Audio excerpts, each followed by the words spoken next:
Assalamualaikum warahmatullahi wabarakatuh.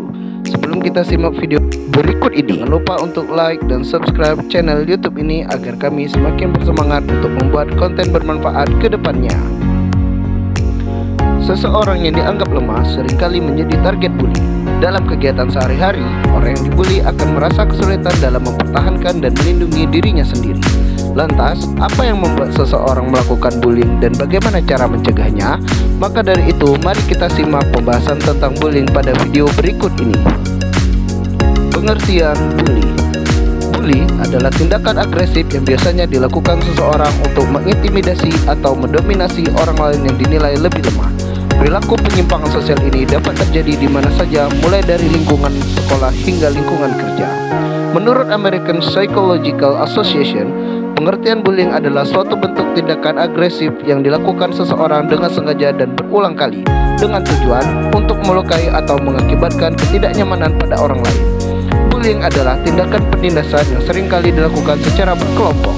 Pada lingkungan sekolah, kelompok yang melakukan bullying cenderung merasa berkuasa dan menganggap anak lain lebih lemah dari mereka. Hal yang sama juga dapat ditemukan di lingkungan kerja dan sosial lainnya. Orang-orang dengan kekuasaan memiliki kecenderungan untuk melakukan tindakan penindasan. Jenis-jenis. Terdapat beberapa jenis bully yang perlu diperhatikan dalam kehidupan sosial anak maupun orang dewasa. Berikut lengkapnya mengenai masing-masing jenis bully. Bully secara fisik. Bully yang dilakukan secara fisik biasanya meninggalkan bekas luka di bagian tubuh, misalnya seperti memar. Adapun beberapa contoh tindakan bully yang dilakukan secara fisik adalah memukul, menendang, menjegal, mencubit, atau sampai melakukan baku hantam dengan orang lain. 2. Bully secara lisan. Tindakan bully yang bisa dilakukan secara lisan seperti menghina, mengejek, dan mengolok orang lain. Meskipun tidak meninggalkan luka dan terlihat secara fisik, bully secara lisan ini merupakan jenis pelecehan yang ditargetkan pada akhirnya yang dapat berujung pada tindakan kekerasan fisik. Bagi sebagian orang, bully verbal ini dinilai lebih berbahaya dari bully fisik karena tipe bully ini dapat menghancurkan harga diri hingga psikologi seseorang. Bully secara sosial. Bully yang dilakukan secara sosial biasanya tidak mudah dideteksi.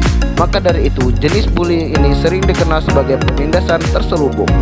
Contoh dari bully ini yaitu menyebarkan kebohongan atau gosip tentang seseorang, melontarkan lelucon untuk mempermalukan, mendorong orang lain di sekitar untuk mengucilkan seseorang, tatapan sinis yang ditujukan untuk mengintimidasi secara halus. Bully di internet. Cyberbullying adalah bentuk tindakan agresif yang ditujukan kepada seseorang melalui teknologi digital. Umumnya, cyberbullying terjadi di media sosial, game online, dan platform lain.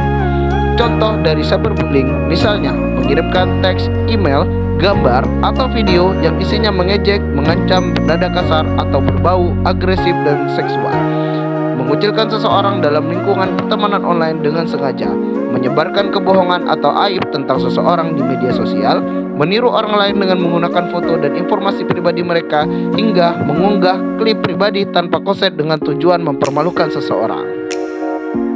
Peran dalam bully secara sederhana hanya ada 3, mencakup pelaku, korban, dan saksi. Berikut penjelasannya. Pelaku bully dibagi menjadi beberapa bagian. Misalnya, pelaku bully menjadi pihak yang berinisiatif serta terlibat aktif dalam perilaku bully. Asisten bully, seseorang yang terlibat aktif dalam membuli, namun cenderung mengikuti perintah bully. Reinforcer, seseorang yang ada ketika kejadian bully berlangsung, ikut menyaksikan, menertawakan, dan sebagainya. Defender, seseorang yang berusaha membantu atau membela korban, namun defender seringkali menjadi sasaran korban bully. Outsider, seseorang yang tidak tahu bahwa terjadi pembulian dan seolah-olah tidak peduli. Korban, seseorang menjadi target atau sasaran bully berupa perilaku agresif, tindakan yang menyakitkan. Tempat-tempat terjadinya bully. Secara umum, bully dapat saja terjadi kapan dan dimanapun. Namun demikian, bully kerap kali terjadi pada tempat tertentu. Jika dilihat pada dunia pendidikan, bully seringkali terjadi pada lingkungan sekolah, dimulai dari taman kanak-kanak hingga level universitas. Cara mengatasi bully. Orang tua perlu mengambil peran aktif untuk mengatasi tanda-tanda perilaku bully yang ada pada anak. Beberapa cara untuk menangani anak yang terindikasi melakukan bullying adalah lebih dekat dengan anak, mengajari anak cara mengendalikan stres, mengawasi penggunaan gawai pada anak, mendisiplinkan anak tanpa kekerasan.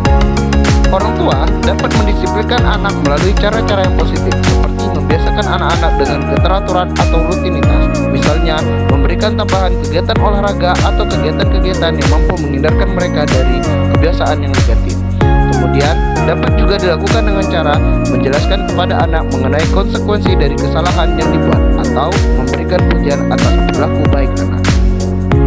Cara mencegah bully. Untuk mencegah terjadinya bully yang dilakukan oleh atau kepada anak, orang tua dapat menerapkan hal-hal seperti ini. Misalnya, mengajari anak tentang arti bully, menumbuhkan rasa percaya diri anak, dan menjadi contoh yang baik bagi anak.